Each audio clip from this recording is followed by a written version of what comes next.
Hello again, this is Comics Waiting Room owner and editor-in-chief, Mark Mason, and I am back with another video review.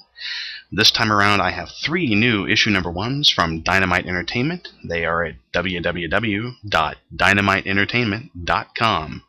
Let's go right into the proceedings, starting with Athena number 1. Athena number 1 is written by Doug Murray and drawn by Paul Renaud and Fabiano Neves. Athena number 1 is about the goddess of wisdom herself, waking up on Earth, having no memory of who she is or what she is, and beginning to find her way into modern society with a little bit of help behind the scenes that we're not really clear about yet. And interestingly enough, she sort of winds up working as the closer for a police department, although she is drawn much more attractively than Kira Sedgwick. There is a little bit of a cheesecake element to this book. The artists draw beautifully, and they draw beautiful women. I didn't think it was excessive to the point of being distracting. I was still into the story and still paying attention to what was going on from what Murray was trying to accomplish.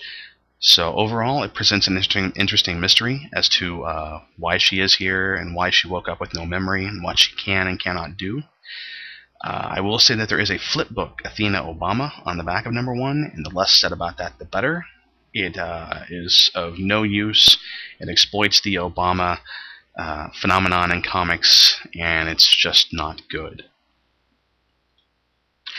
Next up is Thulsa Doom number 1 by writer Arvid Nelson and penciler and inker Louis Antonio. Thulsa Doom is a Red Sonja villain who is sort of taking a turn in the Dynamite Red Sonja universe as an anti-hero. He's a villain, but he keeps running into people who are worse, and in that respect becomes the hero of his story. I'm not really sure how much I buy that, because he's simply too much of a bad guy, I think, to get that sort of rejuvenated quality about him. So it'll be interesting to see if Nelson can do something to really up his quotient as a usable and viable character. The interesting thing about the art, I think, from Antonio and cover artist Alex Ross, is that it's very explicit that Doom is drawn as Academy Award nominated actor Djimon Hounsou, who has expressed deep interest in playing Doom on screen. They are making no bones about it here in the text or on the cover. What did interest me here was the villainess that Doom will be facing off against, Lady Ancosta. She is nasty, she is evil, she's got a creepy look. Her I liked. I was interested in what her deal was.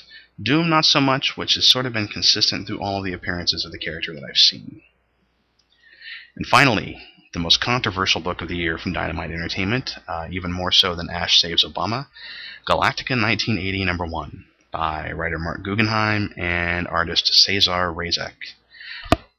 Galactica 1980, I was a huge fan of the original Galactica series, and when Galactica 1980 rolled around, I was excited for it to hit the air, and it turned out to be one of the great pop culture abortions of all time. Terrible show. Terrible characters in Troy and Dylan, who were written as complete douchebags and morons, and it jettisoned everything that was interesting about the Galactica series to begin with, and it was just awful. It's historically awful. So to say that there's a risk in putting together a Galactica 1980 comic book series is understating it a bit, but you know what? If there is such a thing, this is Galactica 1980 done right. They do not travel back in time when they arrive on Earth to deal with the Nazis and try and up American technology and world technology to a usable level. They stick in 1980, and that goes about as poorly as you might expect in the middle of the Cold War. Troy and Dylan are a little bit of douchebaggy characters here, but they're written well, and they're that way for a reason. So, if you'd have told me I'd give you an unqualified thumbs up about Galactica 1980, I'd have been kidding. I thought you were kidding me. That's all for this time around. Thanks for being here, and we will see you next time in the Comics Waiting Room.